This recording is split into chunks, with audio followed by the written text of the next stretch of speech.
Hey everyone, welcome to the Mobile User Acquisition Show. In the Mobile User Acquisition Show, we feature interviews with the smartest folks in mobile and growth who share invaluable, actionable, tactical insights on every aspect of mobile growth and marketing, not to mention some adjacent areas just as well. The Mobile User Acquisition Show is presented by me, Shamant Rao, CEO of the mobile growth marketing firm Rocketship HQ, and produced by Karishma Sundaram, our superstar content marketing manager at Rocketship HQ.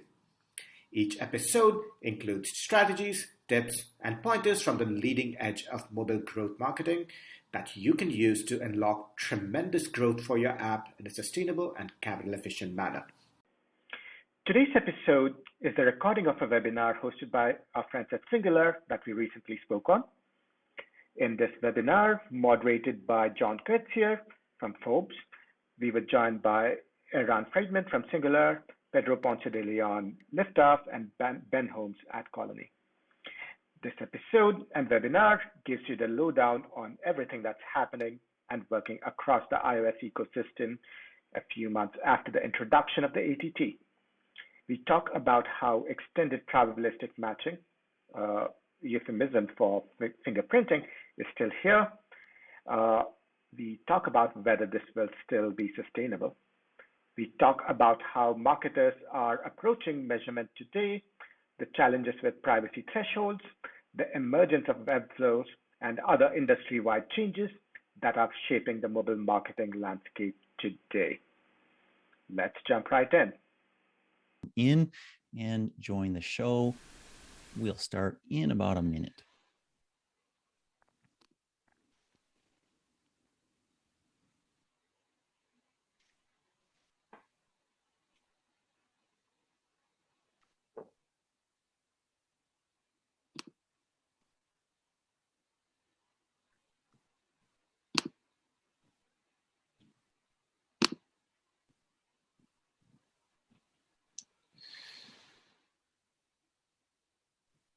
Wonderful. I think we're going to get started here. If you're here for the State of iOS User Acquisition webinar, you're in the right spot.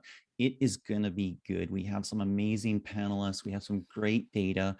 So I've already said earth shaking, so I'll say it again. I think there's some really cool things we're going to talk about. I honestly cannot recall a crazier year with bigger changes in mobile marketing.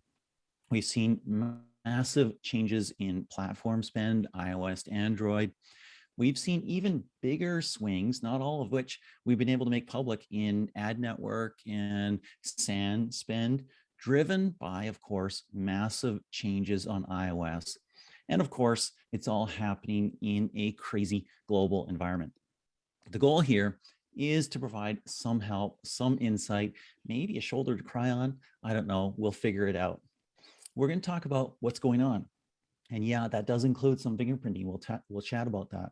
We're going to talk about how to maximize insights from SK Ad Network and why that is so critical right now. We're going to chat about some winning strategies. We're going to talk about the latest UA trends that we're seeing from the very best mobile marketers. And to make that all happen, we have some amazing guests. We've got Shamant Rao, who's the CEO of Rocketship HQ. He's also the host of the User Acquisition Show podcast, which I have to say is almost as good as Singular's Growth Masterminds podcast. Almost, just about. He's great, insightful, and you'll enjoy him. We also have Ben Holmes, who's the SVP Performance and Exchange at Adcolony. Tons of insight. Great to have you, Ben. We also have Pedro Ponce de Leon, who's the director of sales engineering at Liftoff.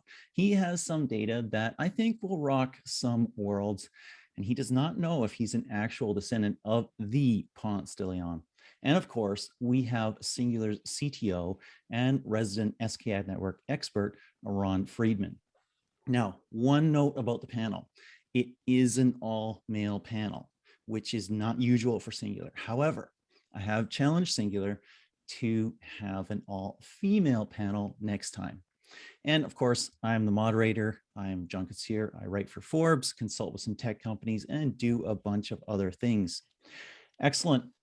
One note before we start, there is a recording and somebody will reach out in the next couple of days to send that to you. So you don't have to take a million notes if you don't want to. feel free, but there is a recording and it will be sent out to you. Also, questions, we love to answer them. Stack them up. There's a Q&A functionality down below on the screen. Ask away, and we're looking forward to answering them. Some of them live, and some, if we can't get to them all, on Singular's blog. Eran, maybe kick us off here. Can you introduce Singular for anyone who may not know the? Yep, thanks, John. So, hey everyone, Singular helps brands grow faster by unifying all their siloed marketing datasets into a single source of truth. We provide the next generation attribution and analytics solution that pulls data from all your marketing sources, connects it with attribution, and provides insights on your best performing campaigns, creatives, and publishers to help drive growth. We work with the top brands in the industry. You can see some of the logos here. And of course, always hit us if you'd like to chat. Wonderful. Thank you so much, Eran. Pedro, you have some super interesting stats and trends that Liftoff is seeing. I'd love to have you walk through those right now. Yeah, sure. I'll get right to it. So this is all, again, from Liftoff's purview on what we're seeing in the marketplace, as we run a DSP, and what we're seeing in the supply and also on the demand side. This first chart, it's missing the iOS versions called out, but the blue on the right is showing sort of the adoption curve of iOS 14.5 plus devices. So that includes 14.6.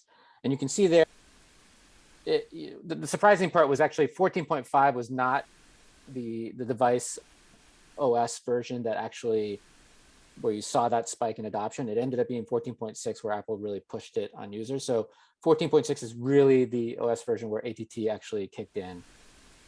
So we can go to, and now it's sitting close to 85%. This slide here is showing the continual adoption on the supply side, because there's work on the supply side that publishers, exchanges have to do to actually support scan. So this is showing that adoption on the supply side growing. So you can see it's hovering around like 70% right now, and it's continually to grow. And hopefully when Apple actually starts to enforce some of their things, supply side will speed up on the adoption here, but that should, get closer and closer to 100% as things progress. So the next slide here. At Liftoff, we like to look at iOS supply in three main buckets. You've got the pre-ATT inventory. So this is before iOS 14.5. That's that dark blue line. You can see that supply is diminishing as you saw the adoption curve for 14.5 plus devices. But then we have devices on 14.5 plus. So these are devices that are subject to ATT, but we've got two lines that break those out. We've got the green line that's growing, and then the red line that should over time actually start to diminish. So the green line is basically 14.5 plus devices that we see, apologies for the noise here on the back chart, 14.5 plus devices that we see on supply that is scan compatible. So that's going to keep going up. And the red is 14.5 plus devices subject to ATT that we see on supply that is not compatible. And that red line is significant because from our point of view and our reading of Apple's terms of service, that red line is basically supply that technically shouldn't be able to be attributed by anyone, not even scan or the MMPs. And that's because with the ATT prompt, if people opt out, most of that supply is not going to have IDFA, and you are not allowed to do P matching. So in theory, this is unmeasurable inventory, or non-measurable inventory. So we're monitoring this to see that sort of disappear over time as supply comes into the fold and it becomes compatible. For this chart here, what we're doing is we're looking at only 14.5 plus devices and using the presence of IDFA as a proxy for how users are responding to the ATT prompt, right? So if it's missing, then they're saying no to tracking. And if it's there, so we're seeing about 25% of the supply we're seeing has IDFA present. So I think before all this came out, people were predicting 80%. We're not too far off of that 80% guess that we were predicting that people would turn down tracking. In terms of spend by platform, pre-ATT, iOS had a bit of an advantage. They were hovering closer to 60% of the total spend across both platforms that we were seeing. And post-ATT, there was a shift there and it's now closer to 50-50. So now this could be due to like, Android devices are perhaps growing faster, but it also could be due to the changes obviously that are occurring here with iOS and SCAN.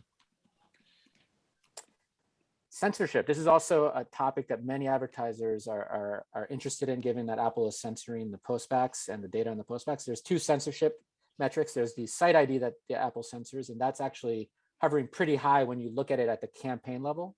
So if you look at it at the campaign level, it's hovering closer to 80% censorship in terms of the postbacks that we see without site ID.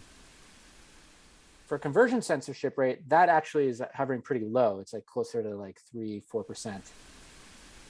And if you look at the next slide, we actually have a pretty good understanding of what the censorship threshold is for SCAN. To explain this slide here, the red line here is showing at which point, if you look at all our campaigns, censorship goes down to 0. So like essentially, it's missing the, apologies, it's missing the line that there should be a vertical line at 30 installs per day. So essentially right where you start seeing that blue curve hit the red line, that is 30 installs per day. So if you're able to get attributed 30 installs per day, you pretty much have 0 censorship. And this is per SCAN campaign ID. And so this is across all our campaigns, we're basically seeing this, and it's a very clear threshold here of 30 installs attributed per day, and then censorship goes away. Next slide. So this is the, it could be earth-shattering, but actually, since most of the audience members are probably doing this, it's maybe not that surprising. This is showing, from our point of view at Liftoff, how many advertisers are actually using what we call extended p-matching. But essentially, they're using p-matching as their primary source of truth for metrics for iOS campaigns. And they may also be looking at SCAN, but SCAN is more secondary because they're actually turning on p-matching, using this for 14.5 plus devices. And you can see there that it's actually growing to like 80% or so of our spend is utilizing p-match. And again, this includes 14.5 plus devices. So you can see that advertisers are essentially still using p-matching, good old p-matching. And I think that, that was the last one. Thank you so much, Pedro. Yeah, whether that was earth-shaking or not, I'm not entirely sure. I'm sure there's some marketers there that are using probabilistic and fingerprinting and other things like that, and they're going, am I the only one? And now they know that perhaps they're not. I'd like to maybe have the panel comment on this briefly. Eran, any thoughts when you see that? Yeah, for sure. I think we see that many of especially the long tail kind of advertisers in the industry are definitely still using probabilistic matching. And so I can definitely see how, from Liftoff's point of view, they see kind of these trends. But it's worth keeping in mind that some of the biggest publishers out there, like specifically the SANs, like Facebook, Google, kind of Snapchat, Twitter, they don't support probabilistic matching at all. You can't really run any campaigns with them. So kind of from a macro point of view, possibly like a lot of the spend really can't really work with probabilistic matching. And adding to that we work with some of the top brands out there, and a lot of them just can't afford to activate it because of legal or business concerns around this. So in general, I would say that like looking at the privacy trends out there, and we'll probably speak about this a bit in the panel, I wouldn't count on it as a long-term solution in a sense, but definitely something to be aware of. Yeah, absolutely. The bigger the brand, the greater the risk, right? And we know that there's probably an end-of-life scenario there for that kind of p-matching, perhaps in iOS 15 as Apple adds more and more privacy-focused features in there. Ben, any thoughts when you see those slides? Hey, yeah, definitely. We're seeing similar trends. One thing I want to point out was actually the SCAN adoption. It's interesting, and Pedro, please keep me honest, this is not correct. We're seeing actually a much higher SCAN adoption rate of 90%. And Pedro, I think your slides were saying like 60 or 75 or so. And that's measuring by actual impressions, right? So actual impressions showing up. If you include like raw app number and you look at just the sheer number of long tail apps, it's like 50, but most of those apps are just never open, never used. But actual impressions that, you know, a paid media team can get access to, 90% scan adoption. One reason we believe why we're seeing, you know, Adcolony, we're an SDK provider, we're a network. You know, we have a DSP, but our main core product out there is our SDK that we partners use us to monetize with, is because we're a little bit closer for that info.p list management. So it's just a bigger spread of the info.p list. So a performance DSP that's one step up, like a Liftoff or, you know, the other large players out there, you know, if that P list ID is not there, or sorry, the scan network ID is not in the P list, then it's not going to look like it's scan compatible when it actually might be. You know, it just depends on where that is. And you know, we'll probably talk about P list management and scan network IDs and if they even have a point anymore later in the panel. But yeah, everything else pretty similar. We are closer to that 21% opt-in rate. So we're closer to that 80% opt-out. It's like 79.7% or something when I checked yesterday. You know, we are very heavy in the gaming space as a non-social player in the in-app market. So not surprised, it's in line with what everyone expected. And then to point of clarity on that chart, it was based on bid requests. So that's the possible impressions we could buy. The actual impressions we end up buying, I think, is higher in terms of, you know, that makes a ton of sense. Yeah. That makes a ton of sense. Any initial thoughts from you on some of those slides as well? Yeah, definitely we are seeing the extended P matching. It does happen. I will say, I think the one thing that is somewhat frustrating is that the folks who don't adopt are losing out. So that's a dynamic that is present. I do agree with Eran that, you know, we just tell everybody that asks us, look, we don't know how long this is going to be sustainable. But yeah, you know, it is somewhat of a risky territory, I would say. Excellent. Well, we'll get deeper into it as we go, and don't hesitate to have your questions come in because we'll fire them at the panel and see what they say. We'll move on. However, there's kind of a dichotomy that we're seeing, right? Most users have adopted, they've updated. Some advertisers seem a little late. And the competition on some of the iOS 14.6 campaigns is low. Why is that? And what do we see changing over the next few months? Shamanth, maybe kick that off. Yeah, right. You know, we are seeing, just going forward, we are seeing advertisers become increasingly comfortable. Sorry. Did you get your tires at Costco? What? Did you get your tires at Costco? This is a live webinar, so things like this do happen. It's a little comic relief. No worries. Shamanth, you're back on. Yeah. Great. No worries. Yeah. I was just saying. Yeah, I was so like. I don't know who that's coming from, but if you could mute, that'd be wonderful. Shamanth, third try. third time lucky. One helps. Great. Yeah, I was saying, certainly, right, just going forward in the next few months, we are seeing advertisers become increasingly comfortable with what I like to call broken tracking on iOS 14.5 plus. Right? Something I like to say is tracking is more broken than performance. That's actually true across verticals that I'm seeing. You know, what I basically mean is if you look at platform reported CPAs, metrics generally look terrible. I know Pedro talked about the censorship rate, like about 30 installs a day. I think that's, as Pedro also, I think you pointed out, that's true for scan campaigns. Unfortunately for SANs, you don't know what the scan campaigns are. So recently I was looking at an account whose CPA on Facebook was like pre-scan, pre-ATT, post-ATT was like $40 to $2,500. That is the CPA increase. And when we looked at the blended metrics, the CPA had just not changed. It was just exactly the same, right? And that's really the challenge. So I think advertisers are getting used to new sources of truth, and people are just becoming increasingly comfortable. Shamanth, I have to ask for a clarification. Did I hear you correctly that there was a CPA that you saw of $40? It went to $2,500. Did I hear that right? Yeah. I can corroborate. I've seen the same. Yeah, we saw 100 to 1,400. So this is normal. Wow. And yet, Shamanth, when you looked at other data, That was just sort of a figment of the data. It was not real.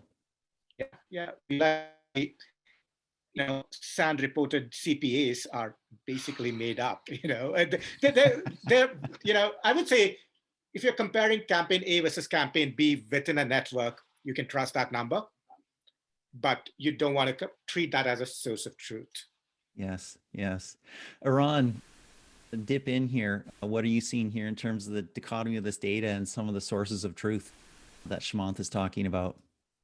Yeah, I think it's definitely super interesting, and we see things as well, kind of, especially around the SANs. And I think it's an interesting evolution that I think the industry is going through, because in the beginning it was all about like getting the data and actually like looking at it, and like everyone got their scan reports available, started looking at the data, and now they see like crazy numbers around CPAs and such. And I think that the next phase in the evolution is heavily focused on the privacy thresholds concepts. And for people who aren't aware, basically Apple is censoring some of the post-install events. So some of your installs are generating post-install events, but Apple is hiding it from you. And kind of as Pedro showed in the stats, and people are not necessarily aware all the time. So they basically see like crazy CPAs, but that's because like 80% of their installs are censored. So they can't really see what are the true actions that their users are making. And I think the problem gets harder in SANs, as Shmanth noted, because usually a single Facebook campaign is running across multiple, sometimes many scan campaign IDs. Yeah. So the bar is even higher than just 30 installs per day. Like Facebook, for example, recommends like a minimum of 128 daily installs per campaign. So like those kind of practices and knowledge are critical to know how to actually optimize and measure your scan campaigns. And I think the industry is kind of evolving to get that. It's almost like you can do a little calculation there between Apple's 30 per campaign ID and Facebook's 180, and kind of see how many campaigns are conversions Facebook might be putting, or IDs Facebook might be putting per campaign. Very interesting. Eran, we're going to stick with you, and we're going to talk about this shift that we're seeing, we're going through from user level data to aggregate reporting, right? At least some of the industry and significant chunks of the industry, and probably all of it, very, very quickly. How are marketers managing that shift? Because the information environment, the data environment is so confused right now. Eran, we'll give you first crack at that, and then Ben. Yeah, so I think, maybe kind of continuing my answer from earlier, like it's progress, right? It's like an evolution here. So the first was like getting the infrastructure right. Like, the companies have been shifting from trying to rely on device level to aggregate, because like with Facebook and Google, for example, you just don't have a choice, right? You just have to work with this in iOS 14.5. So the first phase was kind of building the reporting and BI from scratch, ready to rely on these, and stopping to rely on IDFAs and identifier. And I think the focus now is really on dealing with the data itself, like figuring out why the CPAs are so higher and like how to optimize these. So looking a lot at privacy thresholds, monitoring these, optimizing these to really exceed them and like get better performance or better visibility to your performance with time. I think it's kind of an interesting phase that marketers are now dealing with. That was, I'm sure, a great answer. Zoom just crashed on my end and I reappeared. So, you probably win the Bitcoin for best panelist. But Ben, your thoughts on that? Yeah, no, it is a challenge. I don't want to just repeat what's already been said, because we're seeing the same stuff, right? Everyone's seeing the exact same drop in performance, all kinds of stuff. The ability to just know which creative is working best, right? We have machine learning deployed to be like, all right, well, this engagement's most likely it was the one that drove it, but it's not for real. And that's one thing that we don't get from Scan Network, right? One thing that we haven't talked about is just now that it's aggregate reporting and we don't have the user level, simple things like blacklisting or exclusions, they just stopped working, right? There's all new methodologies that everyone's testing out to when do I stop showing an ad because I think maybe they already converted, maybe they didn't. I have no way to know. And that alone is just inefficient media spin and driving up costs across the board. I was talking to one marketer and they said, yeah, according to our paid media reporting, everything is awful, nothing works, everything's broken. But when I look at my raw data, we're continuing to grow at the exact same pace we were, and the transactions and everything is exactly the same. So one's wrong, and I think we all know which one it is, right? And that's why people aren't relying on it yet. I only know of one particular example where an advertiser just straight up said, I'm not doing scan, right? Everyone, for the most part, still running scan because they have to figure this out. We've already all said it. A P matching, probabilistic fingerprint, whatever you want to call it, that is temporary. We all know Apple's trying to do something so that they won't allow it to happen because it's impossible to monitor and to play whack-a-mole. So they're all testing it out. But unfortunately, it's just nothing's really shown to be like, yes, this is the silver bullet, or this is what's working, or, you know, everyone's slowly getting better, but no one wants to make that hard shift just yet. Pedro, I think we'll turn to you for a second and talk about what needs to improve for marketers to be able to make better use of scan. What needs to happen on all the sides? Pedro, you first. Yeah, sure. So, I mean, Apple is making some progress. I mean, they're committed to this. You can see that with the updates they're making, right? You know, they're providing advertisers with scanned postbacks directly instead of relying on media partners to share those postbacks. They've added VT attribution, right? So that was something that was missing. So they're adding. So you can tell that they're actively working, but there's a lot of things that are missing. One would be just more clarity around how attribution actually works, right? Like, I think there's a lot of advertisers and even some MPs that I'm working with that suspect that Apple is other Apple services like Apple Search is essentially trumping attribution for scan, even though they don't use scan themselves for those services. So just clarity would be helpful. But in essence, we spoke a little bit already about some things we lost a lot, right? Going for scan, we lost a lot that was standard. And we need to see some of those things return. Even if they return with some compromise, we need to see some of those things return. So I could call them out, but like, you know, being able to set VT, CT attribution windows, cohorted performance data, like true ROAS reporting versus, you know, like ROAS cut off at like a certain time period. Ability to run in some privacy-friendly way, like incrementality tests, like we lost that. So, you know, we've got a lot of things that are missing that will make this usable. And I really do hope that Apple works on a bunch of these. I love it how all of us have our own ways of saying everything, right? There's ROAS, there's ROAS, there's ROAS. Same question, what needs to improve for marketers to be able to make better use of the SK Ad Network? Yeah, I share a lot of elements in Pedro's wish list. I just don't know if I'm optimistic about that. Apple's going to provide a lot of things like cohorted reporting or incrementality tests. The one thing that I think is somewhat realistic to expect from Apple that I would definitely like to see is really the privacy thresholds. You know, but just to echo Pedro, even clarity around the privacy threshold would be extremely helpful, right? You know, we all talked about how we're seeing thousands of dollars in CPAs. Just, you know, I think what would just be helpful is just make SCAD network actually usable. You know, that's really the primary one, just so we can use whatever Apple is providing, we can use it the way it was designed to without just second guessing ourselves. Yeah. I think you're making some assumptions there when you say use it the way it was designed to, but I won't call that Yeah. Yeah, the challenge is like, how much can they provide and still keep their privacy, you know, priority in place? I think that's their challenge, but they need to do something because it's as we've all said, it seems very difficult to work with right now. Yeah. Pedro, I want to stick with you and let's just hit the elephant in the room, right? You showed it on your last slide there. It's probabilistic matching, and let's just be honest, it's fingerprinting. There's a significant amount of that going on. As Eran said, doesn't happen on SANS, which is huge. Doesn't happen on all networks, and it's not all advertisers. Some of the top advertisers, the biggest ones, are not doing it, but many of them are.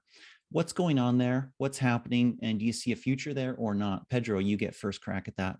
Sure. Yeah. So to preface this, I just want to make it clear, like I've spoken to everyone on the panel. I think we're all in agreement that Apple's intent is that probabilistic matching is not allowed, right? If the user says no to tracking via the ATT prompt, you shouldn't be able to do P matching, right? That's their intent. I think we all agree here on the panel that I think broadly most advertisers reading of what their intended is the same. And so this, this to Liftoff effectively means that for the most part, the only Apple allowed effective way to attribute performance to in-app paid media campaigns is through scan for 14.5 plus devices, right? Like, so the future is scan. It's just a matter of when that's going to be the case. Now, so Apple doesn't want P matching to occur, right? Probabilistic matching to be happening if the user opts out. The reality, however, is largely due to Apple's like inaction on policing P matching. Now, it's a difficult thing, so that's probably why they're not able to do that. Is that when given a choice, most customers are electing to continue to use probabilistic matching, right? So that's what we see at Liftoff. That's what that chart shows. They're effectively choosing to seek forgiveness right now versus permission. And it's mostly intuitive, given that like right now, there's actually not much downside to opting to use P matching. And there's actually lots of upside, right? Like, so if Apple were to enforce ATT, customers would likely only risk maybe a temporary rejection from the App Store, and you can get around that, you can correct it and resubmit your app. So there's like minimal risk and a lot of upside because you get to actually run performant media spend, right? So currently ATT enforcement is delayed as far as we can tell. We don't know when Apple will take action. They will. There's a strong chance that they're going to do it, and they've been steadily investing in scan, so they're committed to it. And privacy initiatives in general. I think what we did at Liftoff and maybe as an industry is like we mistakenly thought that the release of iOS 14.5 was the prompt for using scan, and actually now it's been sort of moved to when ATT is going to be enforced. Like when Apple figures out a way to stop probabilistic matching from happening, we're getting some hints of what they may do with the privacy relay. I don't know if people have been reading about that, but like there may be a technological way to make it not possible to do probabilistic matching, and maybe that's their approach. So the new date, and I think when everyone's going to have to truly figure this out is when they enforce it, either through a technological means or through some sort of policing. Yep. And we should be clear that there's multiple forms of probabilistic, right? Fingerprinting is one where you're tracking a device based on what it looks like, but there's also incrementality and other things like that are probabilistic, but are not tracking related. I'm going to get to that in a moment and ask Shimant to talk about that. But Eran, maybe ping in on this fingerprinting piece right here. Do you think that Apple's going to make it harder and harder, maybe cloak devices, make them look the same, maybe obfuscate data that they throw off, or limit the amount of data that they throw off in iOS? Yeah, for sure. And I completely agree with Pedro here. I mean, it's definitely used today, but there's like Apple has made it a priority for them to fight against this. You see how Tim Cook speaks in the videos about how privacy is important to them. It's really hard to imagine that it would be kind of the future. I mean, already in iOS 15, we see the signs. They've announced private relay, as Pedro noted. So kind of the paid service that users can have, and basically block other IP addresses, essentially kind of hiding them from the server side. So it would appear as if they are the same. And they're also blocking IP addresses in Safari by default for all HTTP requests. So you see that they're making actions, as Pedro noted. It seems like they're trying to go through the tech route and kind of make more blockers to make it extremely difficult, just inaccurate to fingerprint users. And I expect that it's probably going to continue maybe throughout even iOS 15 in the next version. It's going to be interesting to see. But yeah, as like from my conversation with that, at least the top ones, they're not counting on it to remain for long. Mm-hmm. Which means that those that are learning SCAD right now, using scan right now, and getting good at scan right now will have a better position, not only now, but as we move forward. I want to turn to Shimant here and talk about some of those probabilistic but non-tracking methodologies. Media mix modeling, incrementality testing. Should marketers layer different attribution methods? Shimant, first crack. Yeah, yes and no, right? So I think what methods they use really depends on the scale they are at and what's right for them. Like for the smaller folks we work with, definitely even just doing pre-post tests or just looking at geo-wise blended numbers, that's always a good start.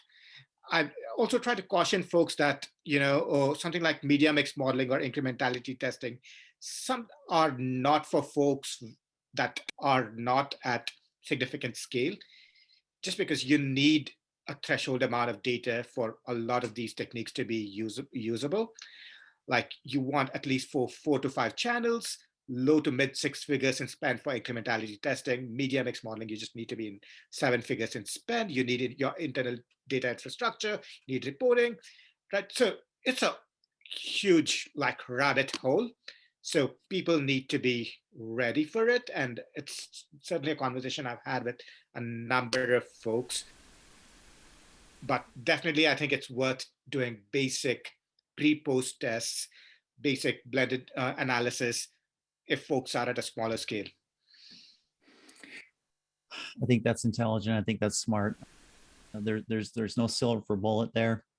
And I think it makes sense to look at a lot of different pieces of data, right? You are getting some, not granular, but you are getting some deterministic data with scan. So use that, use what you can. I've seen marketers using what they've learned on Android and applying to iOS, because guess what? These are big pools of people, should be fairly relevant in terms of certain things, maybe creative as well, not perfect also. Want to move on to conversion models. And we'll kick off with Eran there. One of the challenges is defining the right conversion model for your app. What's the best way to approach that, Eran? Yeah, so obviously it's all about getting kind of the signals that you need to optimize, like ideally for RAWs, right, or to understand exactly how it's gonna get there. But usually I recommend advertisers who only start with scan, start simple, start with the most basic model that you can test, like just initial KPIs that you have from the first 24 hours, just to see how the data looks like. I saw all kinds of advertisers who started with really complex and theoretical models that just like the data just wasn't there. It was completely messy. So you have to get the baseline right and be confident that the framework is working for you, right? Deal with all the privacy thresholds and all that. From there, you can iterate and make it more and more advanced. I am familiar with some of the more sophisticated marketers out there who already got to a stage in which they're encoding their predicted LTV values through scan, for example, to really already pass to the networks kind of what's the predicted value of each user, which is kind of the, I think, again, the kind of the holy grail of these models. You can get there, but it usually requires a lot more work to make sure you really trust the data first. Absolutely. Shemant, anything to add there? Well, the couple of folks I know that have tried doing like the predictive LTV in a bit, they have not made it work. So I echo what Eran said, that to start simple, really, and I think something I also recommend that people do is start to try and maximize signal, just because this is one of the ways you can address the privacy threshold challenges. I've seen a number of scan reports where your bits 4, 5, 6, just basically there's just no values just because those just never get fired, right? You have like a super upstream purchase event in there, and what's the point if it's never getting fired, right? So you want to really set up the conversion value schema so as to maximize signal density. That's really my key recommendation. Other than that, yeah. Absolutely. Just a note, we're getting tons of questions in. It's great. There's wonderful questions there. If you have a question, just use that functionality at the bottom of your screen. Ask that question. We will answer it, hopefully live, if not live, on the Singular blog later on. Love to see those questions come in, because guess what? We don't know everything that you need to know, but if you tell us, we'll know a little bit more about it. Shemant, I'm going to stick with you, and we're going to talk a little bit about tactics and strategies. There's been a lot of buzz around the increased importance of first-party data. There's probably been a lot of acquisitions around that as well. And there's been a lot of buzz around owned media channels. What's going on there? What's happening? What's important? Why is it happening? Yeah, I think there's definitely an increased focus on owned media cross-promotion. Number of studios I know, they have ramped up their efforts with CRM cross-promotion stuff, right? And of course, as John, you pointed out, there's an increasing amount of M&A activity out there. So that's definitely important. I would also caution that I think it's not a silver bullet. I think I'm just stealing that phrase from what you said. It's not a silver bullet because I have run cross-promo campaigns in the past. It's hard to make those work, right? I've run cross-promo from a farming game to another farming game, and it still isn't like the best just because you're not always getting the best users. So it's hard to make work, but that has been an area of focus that I see in a number of apps that I've had some familiarity with. It's really interesting actually when you say something like that, because something that comes to mind, I mean, we've seen some of the big studios buy smaller, hyper casual studios and publishers, and they're getting access to more idea fees and stuff like that. It's interesting because we've run, cross promotion campaigns pretty simply in the past. Hey, you're playing this game, I have this other game, why don't you try it? What if we got a little sophisticated and said, you know what, you're a great player in this game, we're going to set you up at level 10 in this new game if you try that game? What would happen then? Could be interesting. Eran, any thoughts on this whole buzz around first party data and owned media? Yeah, I think that we're probably seeing all these acquisitions because the main trigger is Apple is okay with tracking users even without consent across your own apps and websites, right? That's kind of the trigger for everything. So you have IDFVs between the apps of the same developer, and even if you have like a login or email, like basically a first-party identifier, you have a user coming from your website or to your app, it's okay to track him. You don't even need to show ATT to do that, essentially. So that's, I think, why it's a huge advantage for the big enough companies who can afford it. And I agree with you, John. I think more companies now are trying to think about how they can leverage their first-party identifiers to scale their user base. Excellent, excellent. Ben, we're going to ping in back with you. And as we look at tactics and strategies, we see a lot of web to app flows, right? We see that, hey, I can do things on the web I can't do in app.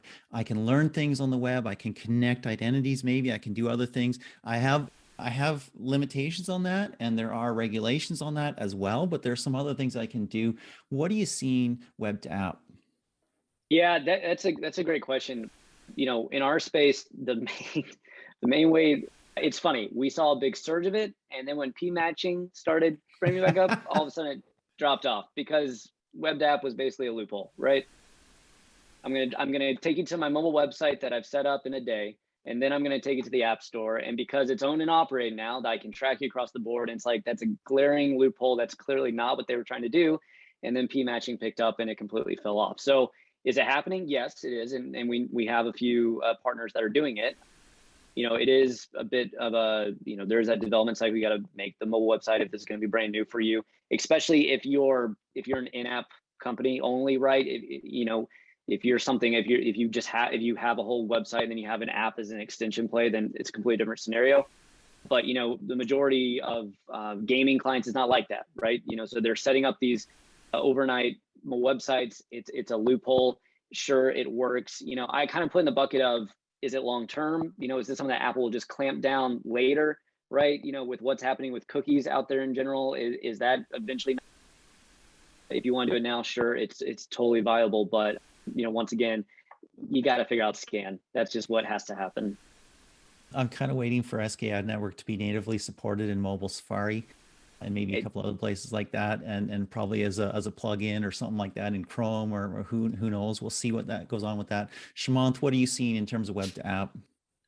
Yeah, we are seeing a lot of adoption of web to app flows. We're seeing a lot of success. I think there's definitely a skew towards lifestyle subscription apps, because again, those are users that are more accustomed to web-based flows. If you have a meditation app or a health and fitness app, those users are more accustomed to going to a web-based flow, right? And in fact, a couple of apps we work with in the lifestyle subscription space are growing month on iOS just based on this. I think this is also just because these are the kinds of apps that can lean on longer copy to educate the users, to really sell the product in a way that the App Store cannot, right? So what we're also seeing is these also tend to be somewhat mass market products. The relatively niche ones, I think, have struggled with web flows just because, again, it's not addressing your targeting challenges as well. So, but definitely this is something we're seeing a lot of success with for a number of advertisers. Certainly something I expect to see continue. I love what you said there, because like you have full control on the web. You can do what you want, right? And if you direct ads on the web to your website, then you can present your solution, what you're doing, your app. And guess what? It's not in context of competitor apps. If somebody's searched, maybe also a competitive search on the App Store, right? Where there might be some ads from your competitor swooping in to steal what you've got. Now, if you're doing that, however, you need to measure them, right? Eran, how do you measure them? Right. So I also saw kind of a couple of questions on like what exactly does web to app flow mean? And just to again for the audience, so the idea is if you want to promote your mobile app, you can buy users on web, which has like QTM parameters. It's like doesn't have IDFA. It's just like tracking like buying ads in whatever Google or something to your website, and then directing users from your website to your app. It can be with I don't know whether like a direct link. Then it would probably require probabilistic matching like Ben mentioned, or you could ask for a registration, like enter your email or phone number and you'll get the link to the mobile app later on. And then you can use the first party identifier for the tracking in a sense. So basically that's the answer to your question, John. There are multiple ways here, but I think kind of the classic standard way is to get users to your service on web, register that users, then you have the first party identifier, then suggest them either an email or on the website itself to download the app, and you can basically cross-reference these across platform and know that this is the same user, which is again, in a sense, allowed by Apple to track this user across your own websites and apps, and therefore possible technically. Wonderful. And Eran is already doing Q&A. It's amazing. It's happening live during the webinar. We're going to get to that. If you have more questions, jump in. I'm going to turn to Pedro now. And is what we're seeing in the mobile marketing ecosystem changing how you view brand and performance marketing? Is brand and performance evolving as we have these changes? Pedro, you're on. Yeah, I mean, you know, at Liftoff, we're definitely seeing more traction from our enterprise brand initiatives. And I do think there's more interest in spending, you know, brand budgets from app advertisers. So I definitely see something there due to Apple's changes. Ben, anything to add there? Yeah, brands are soaking it up, man. Let me tell you what, when I say brands, I don't mean like a brand user acquisition, but brand awareness, that upper funnel. You know, we were actually saying, if you go back March 2020, April 2020, brand new for the pandemic, brand spend died off. It just went away.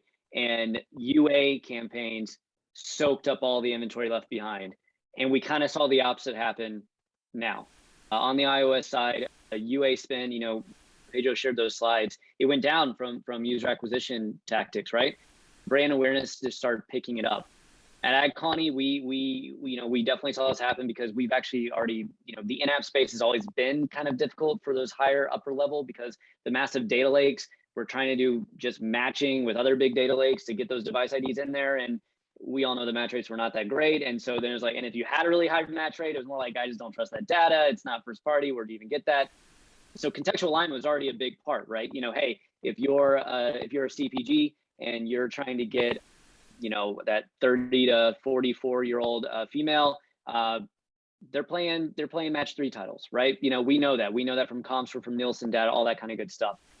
And we've seen brands just lean even more heavily into it because now it's even more efficient because the CPMs have gone down. The metrics are all really high that they want for those brand awareness campaigns, and we're seeing them just buy it even more now. So it's been very interesting to see that shift happen.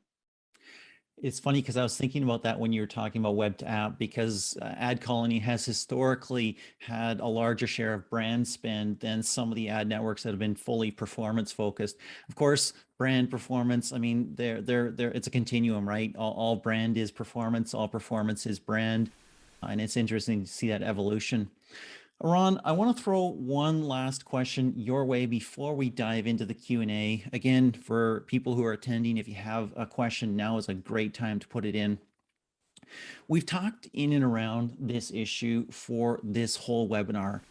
We're going from this very simple data model that we used to have where there was one number, one identifier that, you know, was the one ring to connect them all, right? And it's not happening anymore. We could connect installs, everything with that. Now we've got scan. We still have IDFA. We've got Android ad ID, Google ad ID on Android. Maybe we've got incrementality if we're over 6 figures. Maybe we have media mix modeling if we're over 7 figures in spend, as Shamant was talking about. And we have all these different data sets, as well as your campaign data that's going into it and what the platforms are telling you that you're doing. Your attribution data set, your performance data set is more fragmented than ever. How do you consolidate all this stuff to kind of get a single truth out of this and understand what's performing and what's not? It's an easy question, I know. It's very simple. That's why I'm giving it to you. Yeah, sure. So I think, it's very true. Like measuring your performance just became much more complex than before. Like, we had the easy days before, right? You had IDFA, it just worked very straightforward. Now it's much more difficult. You're gonna need to live with multiple data sets that are fragmented, exactly like you said, and you have to prepare your reporting and your infrastructure to be able to ingest all that and look at all these together. There's not a single. We're hoping for a scan to become kind of the source of truth. It's probably not there yet. It's progressing there, and I think you need to do some work to get it there. But it's not going to be the only thing. You're still going to have some sample size for IDFA, which can be very valuable for sampling data and models. You're going to have the organic and IDFVs, like Shamant mentioned, the blended metrics that you can look at to see kind of these details. You can add incrementality to it, and it can provide you valuable insights. So I think the performance marketer is going to have multiple tools that they need to kind of look into and understand what are the trends from a strategic standpoint, what are the more granular details that they can understand their campaigns and creatives. And yeah, they need to just get used to work with a large set of tools and understand how it all fits together in the same picture. Interesting times, I think. Eran, what everybody really wants is for you to just invent a little box and they throw all that data in there, and then you just tell them the truth right out of it, and it's done. Simple, no worries. Otherwise, they're just using probabilistic. But I'm joking. Okay, this has been amazing. It's been interesting. Frankly, I could continue for another 35 or 40 minutes. Panelists, are y'all in? Just nod if that's a yes. Or but we do have to get to some of these questions here. And I think I'm going to throw the first question to Shamant. And this question is from Andrew Nelligan. And he's saying, how do you expect the iOS changes will impact consolidation trends, particularly in mobile gaming? Shamant, you first. When you say consolidation trends, I'm assuming he's talking about channel consolidation, right? And I think that's already underway. For folks that are relatively small, we just don't go outside of SANS, right? In the past, pre-ATT, we would just say, hey, let's test some of the SDK networks, especially in gaming, I would say. We would test some of the SDK networks, we would test DSPs. I think at the smaller budgets, that's just harder to do, just because of all of the issues we talked about. Interesting, because actually I can't share details there, but data that I've seen suggests that there's actually a different trend happening, is that people are going away from SANS and going to more channels. We're seeing that actually happening. I think what the questioner is, and I'm using my mental powers here of telepathy, I think what Andrew's talking about is consolidation in terms of gaming studios buying more and more and more. Did you want to comment on that, or should I throw it to somebody else as well? Feel free to throw it to other folks. Yeah. Excellent. Pedro, how about you?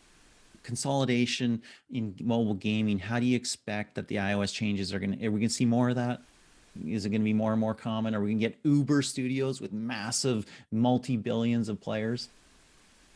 Yeah, I think that's a plausible outcome. Definitely consolidation on the supply side with more apps, and because as we mentioned before, IDFE is important here. So yeah, I see that trend continuing. Yeah, Ben, I'm going maybe just to. Oh, go ahead. Sorry, just to add to that, there's like another advantage to scale, and that's the budgets. We're already talking about how you can barely get any data with tiny budgets, and when you consolidate those studios, suddenly you can spend more and you can get more data. Now, like everything goes kind of aggregated, so it becomes important. So yeah, I agree that we're probably going to continue seeing this trend. Interesting. And you can also learn if some of your titles are good ways to get people into your house of brands, house of apps, and then you can actually move them out to others as well. It's an interesting world that we're living in and moving into. Ben, I'm going to throw we've you the been next hearing. question. Oh, sorry. Oh, Yeah, go ahead. I If you want to add, go ahead. Well, we've been hearing about the death of the network for I don't know, 10 years since the network existed, right? So maybe this will finally be it. Maybe the networks will be obsolete and you'll just have those 3 gaming studios and that's all you need out there. I'm going to say no. Yeah, probably not. Probably not. I mean, we saw it, right? Like back, I feel 6 months ago, every week it was another announcement, billions of dollars being spent, and it slowed down, right? Is it going to pick back up? Potentially, but we've already seen that first wave happen. Yes, yes. Ben, we'll stick with you. And this is a question from Chris Okroy. And he's talking about lag in data being passed back to platforms. How's that impacting how those platforms optimize? You have to deal with this, right? What data are you getting? You're getting in 24 hours, 48 hours, 7 days. How's that impacting your ability to optimize campaigns? It's impacting it. It's true. I mean, and I think he also brought up algorithms, right? Like, is it hurting algorithms? And the answer is yes, it is. And we've talked to, DSP partners as well, and it's very similar trends. This goes back to conversion value mapping, right? Because the timer resets because of privacy thresholds. And so, I was a really big fan of what Eran was saying about like, hey, start simple and then build upon it, because we actually have the exact same message, but it's from optimizations and targeting. You got to start big, start at the country level. Everything you thought you knew, it's gone, right? It could be campaign IDs, whatever it might be. You got to start over. And the more willing you are to do that, almost like a completely new learning phase, the better. And you need exploration models to go longer now, right? If it was like, hey, we thought we knew in the first 3 days, now it's going to be the first 7 to 14 days. And it's because of that time delay, and it's affecting all the algorithms. There's one marketer I was talking to, and they went something from 71 post-install events down to 2, right? It's just a massive drop in how they do that post-install conversion in the funnel they were trying to get down, but it's the only way they could start to rebuild that data set. Wow, 71 to 2, a wealth of data to a very small stream. I'm going to throw the next question to Pedro, and this one is from an anonymous attendee, and you will know why the attendee is anonymous when you hear the question. The attendee says a major mobile game publisher cut their bookings forecast by 100 million due in part to ad pricing, higher CPIs, lower ROIs. If you've been following the news recently about public companies in mobile gaming, you may have seen this already. Question to you, Pedro, is are you seeing this broadly, or is this likely more specific to this one particular game company? So the higher CPIs? Yes, and lower ROIs. Higher ROIs. So, I mean, this is also, it kind of ties to the other questions, right? Like under scan, there needs to be an adjustment to your metrics, right? If you don't adjust it, because it's fundamentally a different way to attribute, right? So you're looking at measurement and metrics through a different lens now, not through the way that MMPs were doing it. So it's higher CPI, the metrics all look worse, but it's also because the measurement is literally different, right? The way the measurement is done, the way the attribution is done is different. So yes, the algorithms are impacted. We're all going to get better at improving the algorithms, maybe use more upper funnel signals. We're going to, hopefully people will spend more, maybe the thresholds will be adjusted, so we'll be able to do more with the algorithms. But ultimately, the way attribution works is very different. So you have to adjust that. So like when these questions get asked, it's hard to answer it because what lens are you looking at? Are you looking under MMP attribution today or under scan attribution? If you're looking under scan attribution, you'd have to adjust your expectations. I think that's part of it. But I think we've already said here that a lot of advertisers are seeing bad metrics when compared to what they used to see. So is that happening? Is that likely? Yes. Is it going to stay the same? I think so, because ATT, how scan works is fundamentally different. Well, yeah. And, I think it's about more like the ad monetization, right? If it's 100 million cut in bookings, and that tells me that's their ad revenue that's taking a hit, and not knowing anything about them, that kind of sounds like they might be more of a hyper casual where ad mon and, retention were their main source of revenue, right? They're not doing any in-app purchases or anything like that. And that's definitely happening, especially a gaming pub that was overly reliant on iOS and then have a nice healthy Android mix as well. They're seeing it, lower CPIs and the inability to efficiently target. that's how this works, right? Because if we on the vendor, DSP, network side, whatever it is, if we're transacting a CPI and we're not getting those installs, then we cannot turn around and give out those really high CPMs, and then the publisher, they don't like it, right? So that's why you're seeing a switch also to CPM pricing to try to get those, to get that revenue back over to the publisher. So it's definitely a hit. Now, is everyone going to be taking $100 million loss, or, how many companies even have $100 million to start with? I would like to be able to not. take $100 million loss. That would be great. Yeah, I mean, that's a rounding error, right? Yeah, absolutely. No. Yeah, apologies. I answered that question as like a demand, like a gaming advertiser. So apologies there. Yeah. All Ben, good. that was a great segue actually, because it is an iOS webinar, but hey, we got to hit Android. It's there, it exists, and it's a massive part of the world. It's a bigger part of the world. Here's a question from Ori Gur, and I'm going to shoot it over to Shamanth. With the Google announcement of hiding GAIDs when users are opting into limit ad tracking or opting out of ads personalization as it is on Android, what do you think the future of Android attribution will look like? Are they going to follow the privacy changes, in your opinion, of iOS? Or are you taking steps to be prepared there? Shamanth, it's another easy question for you. I mean, it's a layup. Yeah. Well, I would point out this is the equivalent of LAT, which was on iOS many years ago, I think 3 or 4 years ago. So one way of looking at this is that ATT is going to be at least 3 to 4 years away, right? So that's certainly one way of looking at it. But definitely, knowing Google, they have been followers of everything Apple have done privacy-wise. So definitely something to look toward the future. I don't know if we're necessarily worrying about it just now, because just like, I feel like dealing with scan will give enough of a playbook for us to work with Google. Google also has a lot of web privacy initiatives. Those should give enough of a leading indicator of how to prepare for this. So yes, this is going to happen. I don't think anyone's losing sleep over it just now. Nobody I work with is, at least. Yeah, I think it's going to come down to that. It's the prompt, right? And has Google, and if they did announce, I missed it, but did they announce that they're going to have that in-your-face prompt like Apple did? No. No. That's the key, right? Yeah. And I mean, this is Google. It's an ad network. So they're going to be a little different than Apple, which is a hardware company with software and services, right? So, and there is the Google Refer as well. So it is a different world. But I think all of us are aware that we're going to see more privacy initiatives from Google as well. And we see some of the initial announcements there, and there's just going to be more, because that's essentially the trend of the world. It is the 1 hour mark, and you have all been amazing.